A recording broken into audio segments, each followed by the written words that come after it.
Le Conseil des ministres, ce mercredi 28 septembre 2022, présidé par le chef de l'État, le président de la République Alassane Ouattara, a décidé, dans le cadre des politiques de gestion optimale des finances publiques, de la mise en place d'un livre de procédure des recettes non fiscales. Ce projet de loi vise à maîtriser le champ des recettes non fiscales ainsi que l'ensemble des recettes qui viennent en complément des budgets de fonctionnement alloués aux différents services publics. Et cela aux fins d'en assurer l'adaptabilité et la continuité.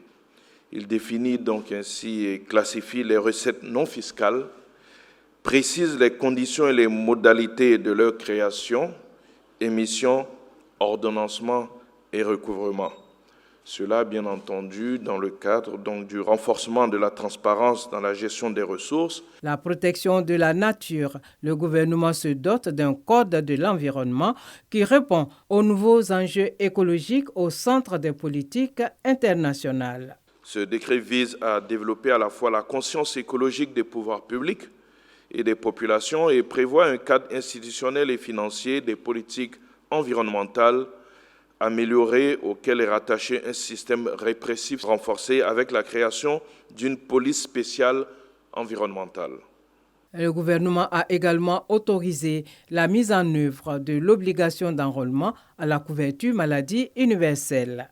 Ce décret assujettit l'accès à certains services de l'État, aux emplois publics, aux emplois du secteur privé, à la production de la preuve de l'enrôlement à la CMU.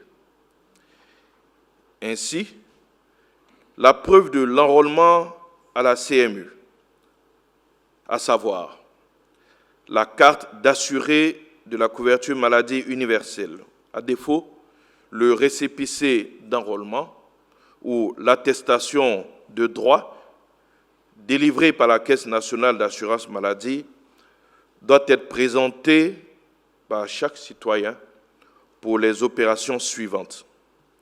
Le retrait du passeport et du permis de conduire.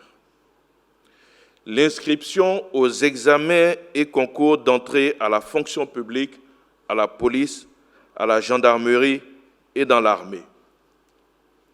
L'inscription des étudiants dans les universités et grandes écoles publiques et privées.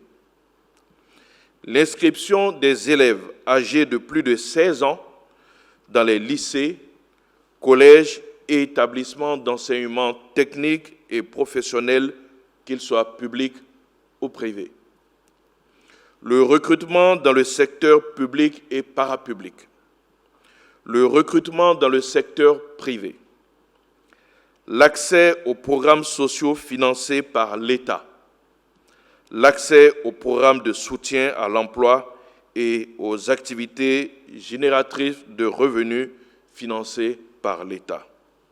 Cette mesure vise à garantir le déploiement complet du système obligatoire de couverture du risque maladie qu'organise la CMU au profit des populations vivant en Côte d'Ivoire. La lutte contre le cancer du sein, le lancement des activités Octobre Rose, c'est pour le 6 octobre 2022. Autour du thème « Les résultats obtenus par le CNRAO dans la prise en charge du cancer du sein de 2018 à 2022 ».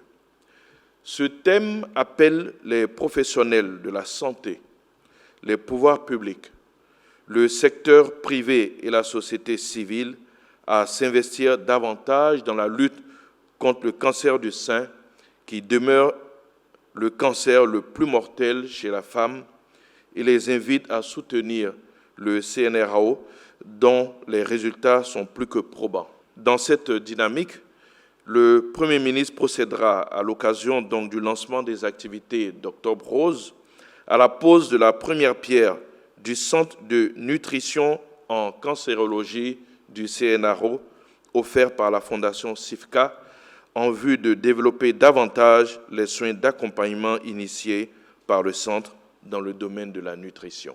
Le Conseil des ministres a aussi adopté une politique nationale de sécurité sociale. Ce document de politique nationale de sécurité sociale du gouvernement est articulé autour du renforcement de l'inclusion de la solidarité nationale et de l'action sociale telle que prévue par le PND 2021-2025.